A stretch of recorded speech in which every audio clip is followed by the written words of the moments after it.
Hey, how's it going, guys? This is going to be Freeman Guerrilla Warfare patch 1.41 rundown. We haven't done a patch rundown in quite some time. In fact, this patch just dropped as I was finishing up recording for Season 6, which has gone on for way too fucking long. And yeah, there's no excuse for why it's gone on this long, but that's really about it. So, when I initially took a look at this patch, and it seemed like it was kind of just like a filler patch, finishing touches. And I genuinely do believe that this is probably going to be the last patch, if not the second last patch that we will ever get with Freeman Guerrilla Warfare, just because of how things have transpired with COVID, as well as the direction the company itself has decided to take with other games. Whether or not it's good, I'm gonna leave that up to you guys to decide, right? I have my own opinions about the whole game and every updates and whatnot. But yeah, title of this update is going to be new maps, weather system, and artillery. Now, when I think about artillery, and that's pretty much the one thing that made me click on the link in the first place, because unless weather was programmed to give you a certain advantage, no one gave a fuck about that, right? It's just like an immersion thing, similar to how Skyrim weather with their mods and whatnot. But I'm not going to go off topic here. You guys can tell I do like Skyrim immersion mods though, right? So when I think about artillery, I think about when we first initially saw it, this was like in the beta 1.0 version, no, sorry, not beta 1.0, beta 0.1. Before the vehicle update, there was an option for an airstrike, if I remember correctly, and it would just do like a flat kill count or damage to like enemy units or something like that. I remember they re-implemented it briefly, but it didn't freaking work, and it was hotfixed immediately within like a week or so. But maybe my memory's a little hazy, but back to the main point that I'm trying to bring forth is I think artillery is kind of the compensation between not having vehicles and having vehicles. Even to this day, where a lot of the Steam reviews and comments around the Discord, and just what really divided the community in general, was the removal of tanks and other vehicles in this game. It really changed the dimension of how the game could be played, but it also made things incredibly unbalanced. And you have one side that says that the game could have been balanced around the tanks, and you have another side that says the game was better off without tanks, and just removing it would be a lot easier than having than just having so many, doing so much extra work to balance around tanks, right? Those are kind of the two camps. So artillery, when I think about artillery, I think of that's kind of the middle ground, because the firepower from the tanks is what really made it fun, right? You wanted that extra firepower, and artillery support kind of bridges the gap. Now, when I go through here, and keep in mind that when I loaded into my save, that I'm still, for Season 6, I didn't have any of these features yet, so I probably got to start a new save or something like that, or I didn't see this yet. Maybe it's something else.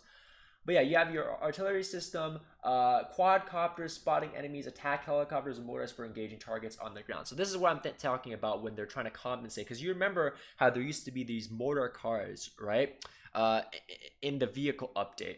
And that was like for a good 3 or 4 months, you would have the AI just become so powerful. And this was the reason why so many people were upset, because the AI was able to have stronger tanks on higher difficulties. I don't know how it was on lower difficulties, because I ain't no bitch and I don't play lower difficulties, right? I'm not saying you're a bitch if you play on lower difficulty, but you know what I mean, right? Why did I even say that? Anyway, I'm playing on these higher difficulties, and the AI tanks are just destroying my shit. Their artillery, their mortars are bombing the hell out of my broken Posna snipers. Like, even though, this is when you had the broken semi-automatic Posna sniper rifle that could just destroy anything. I had no recoil. They're getting destroyed by these by these mortars, and they're expensive too. And it just fucking sucked, right? But yeah, I like this change. Weather system, this I think is more of a filler. Now, if you could somehow make this, how do I put this? See, the new weather system will bring a more realistic. We have added clouds, rain. If this somehow impacts how the AI can camouflage or see you, I think it'd be a nice addition. But it's saying at present the weather system only has a corresponding visual and does not. See, I don't know if this means they've implemented this yet or if they haven't. I'm going to assume that they haven't, right? I'm going to assume that they haven't, which maybe makes room for one last update. This is just, you can transfer money in and out of the faction. I'm going to be real with you guys. The money transfers in the factions, that whole dimension of gameplay never really worked, and the reason why it didn't work was because if you promote your companions to independent generals, they're going to recruit the shittiest units that they can possibly afford. I don't know if that was fixed or better tuned to like they're just going to recruit garbage units. So you basically want to hog all the companions as it currently stands. There's maybe you assign them as like a mayor, right? But as it stands, there is no reason aside from the mayoral duties, and even you can even argue that's not even good, right? But there's no reason to really have your companions form separate armies, because they're going to form small militia ragtags instead of, like, you know, for example, Cheetah Assault, Spetsnaz, FCA Grenadiers, Shock Troopers, whatever, you know, they're just not going to do that. They're just going to form the shittiest group of units you can think of. Now, maybe I'm wrong about this, but I tried it one time. It was awful. I pulled my units back. Never again, right? And this is like halfway through Season 6 when I tried this out. So I don't really think this is that useful unless they fix that out. Maybe some mods do fix this AI behavior, but who knows, right? Now armor and health and helmet make much more differences as we have adjusted soldiers' health. Okay, so with this, and I kind of noticed this already and noticed this direction that the game was headed probably about, honestly, 4 months ago. Actually, more than that. This is when the SR100 was nerfed to shit. Yeah, this is probably like almost half a year back time.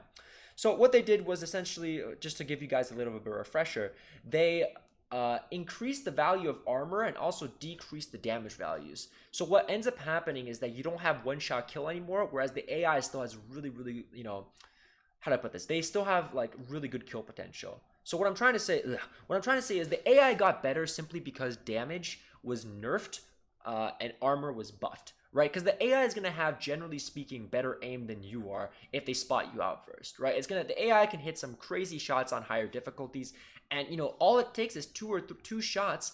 And, you know, even if you see the AI and you get hit and you're scoped in, because let's be honest here, what other weapon are you going to be using except for a heavily modded out SR100 that has a plus 25 damage upgrade from Black Market? You're, you know, maybe you use the RPG, maybe you use an assault rifle, but even then you're only using the Groza, right? On the higher difficulties, when you reach the end game stage or even towards the late game, you're not going to have the luxury of running the assault rifle. You're either going to, one, run out of ammo too quickly, or two, have to rely on your own troops, which just die super quickly, because being aggressive now is not exactly the play. You know how it used to be, you could just charge in or, you know, proceed with caution per, you know, a couple of yards or so, and you wouldn't get as punished as you would get these days, right? This is also with how the AI just generally spawn camps, you know, flag points in a city, and they don't really move around. They just stay in that position, and when you're trying to invade, your troops go one by one. It's just pathing. It's basically pathing issues along with just damage and armor values being tweaked. So when they say that they have make much more difference, we have adjusted soldiers' health, I think about this wording. To me sounds like that armor got buffed again. And when they say they adjusted health, I don't know if that means it's going to be more health or less health. I'm going to assume it means less health, right? Because if the helmet and the armor make much more difference, you're not just going to buff the HP, because that would essentially make the helmet and armor initially just, it would make it mean less, right? This sounds to me like they want you to, like, really, like, they want armor to actually be you know, a huge power boost, right? So they're probably nerfing overall soldier health, which what this means is, you know, once again, your units are going to be squishier. I mean, I was looking at my my save from, you know, my earlier save that I'm still loading into right now, and, you know, I don't even think the shock troopers are at 300 health anymore. I think they're down to 200. Like, most of these assault troops, I remember when the Wolf Scouts first came out, they were breaking 240 HP, right? And this is before, or no, this is directly after level 15 was the cap for how high your troops could level, right? This was directly after the level cap was imposed. But, you know, your troops are going to be even more squishy, which promotes this kind of sit back and, like, you know, pick people off playstyle, which is why you're going to be using the SR100 or, you know, sniper rifles or any. Yeah, you guys get my drift at this point, right? I don't have to repeat myself with that. Gun handling was regulated as well. The recoil are different due to the weapon type. Okay, this just seems like a little bit of, like, I don't even know what this is like. I mean, unless they made machine guns more, you know, the recoil easier to control, I seriously doubt this makes any difference. You know, I tried to use the machine gun for, like, briefly, I think, off camera. The damage wasn't enough and the recoil was out of there, and you couldn't even put a scope on it like you used to be able to prior to 1.0, right? So it's just like no one's gonna use the machine gun. I looked at the damage too. 46 damage in machine gun damage in the 40s is not a good sign. Groza damage is down from 80 to 61, I think. So across the board, we're seeing just like damage nerfs and armor buffs overall. Improve. I mean, maybe I'm a little bit off about these numbers, but I remember Groza used to be doing big damage, and now it's like when I see 61, I'm like, oof, oof, oof. And yeah, so all guns damages were nerfed, I feel. All right, so improved gun sound effects, okay. Work in progress, 7 work in progress again. So yeah, this lets me know there's gonna be another update. Camouflage system has been updated as well. Okay, so my biggest gripe about this was that there was no snow camouflage, and you guys know how much I almost bitched at this point. I basically bitched about this on stream as well, in 2019, and when I was playing Freeman consistently. There was no snow camouflage. So when I'm trying to take out what was the remnants of the Valkyries, right? Which in my game has now been taken over by pirates. I'm getting hit from across the fucking map. I can't even see the enemy. They're aimbotting me, essentially. I'm just getting destroyed before I even have a chance to shoot. Like half my HP, 3 medkits gone before I even reach a suitable spot to, engage the opponent. I send my troops in there, it's not even better. There's no snow camouflage.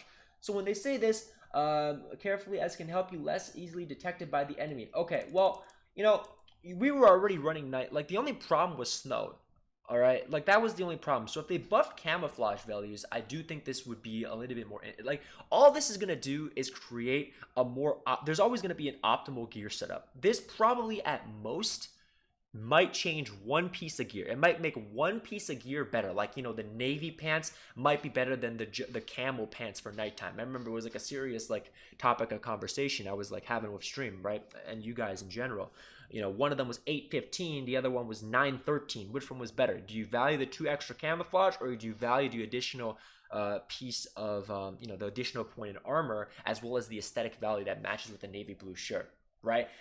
All this is probably going to do is make one gear setup better than the other. This until I see snow camouflage, and I haven't seen it yet, guys.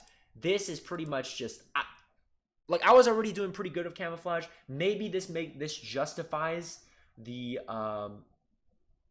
nerfs to damage, right? If you can hide more, and if the AI can't spot you, then maybe this justifies armor buffs and damage nerfs across the board. Who knows? The camouflage system I felt was relatively fine, except for the fact that there was no snow camouflage. So that's my biggest thing.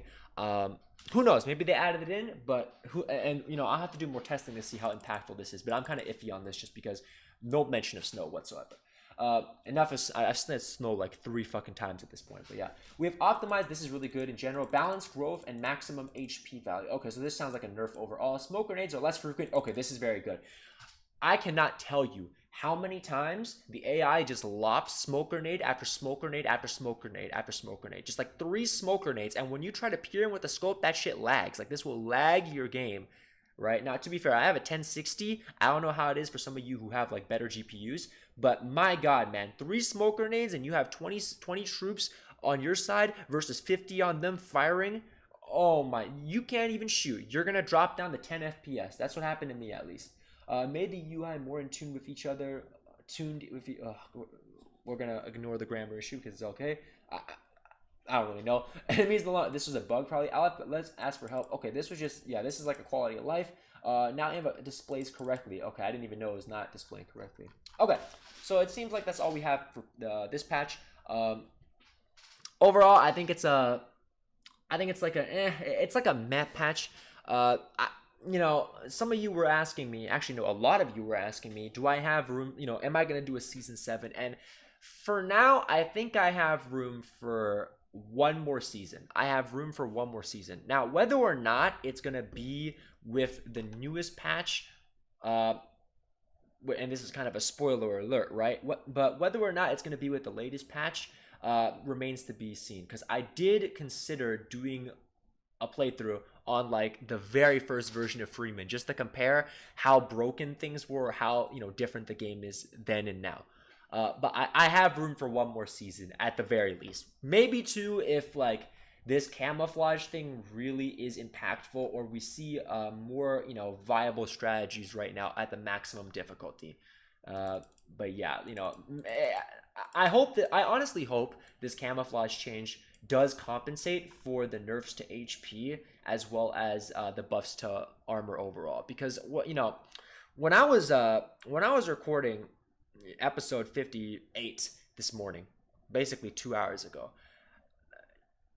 I was doing less damage. Like I was doing 115 damage on a raider slash terrorist who was wearing basic police vest.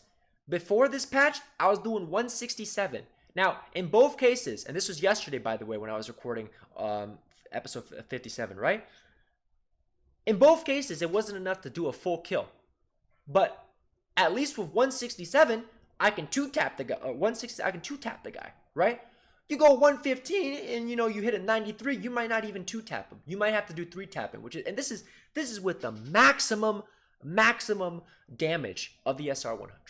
Right, but yeah, overall, I hope to see, like, when they say that they've buffed, they changed how guns work, the length of the barrel, feel more, power is affected. I really do hope that we see some more viability because, for basically over 5 seasons now, I've been playing with the SR, the best sniper rifle. That's kind of like the end game at this point. Like, if they're, that's like the most optimal way to play. Not saying that, you can't win with other methods, but it's just like, I really do hope we start seeing these machine guns be more viable on not just the AI. Like, there are certain niches we can use. I'd even welcome the rocket launcher back if they balance the fucking, bullet drop or the rocket drop or whatever. You guys know what I mean. I had to do jump shots with rockets, whereas before, like, I was lasering. Now, obviously, as someone who likes to break the game through tree glitching, even though that shouldn't be a thing, I would prefer the former, where I'm just like lasering with a rocket and killing like 5-10 troops. But there's got to be a middle ground for this. But yeah, overall, TLDR, you're squishier, you do less damage, and we have to pray to dear God that either the weather system, which I have not seen yet, or the camouflage system has been buffed to compensate for this. I don't know about the guns. We're going to figure those out, but it just seems like the SR100 is still on top. All right, guys, that's going to be it for this patch. A little bit longer than normal, but yeah, I'll see you in the next one, guys.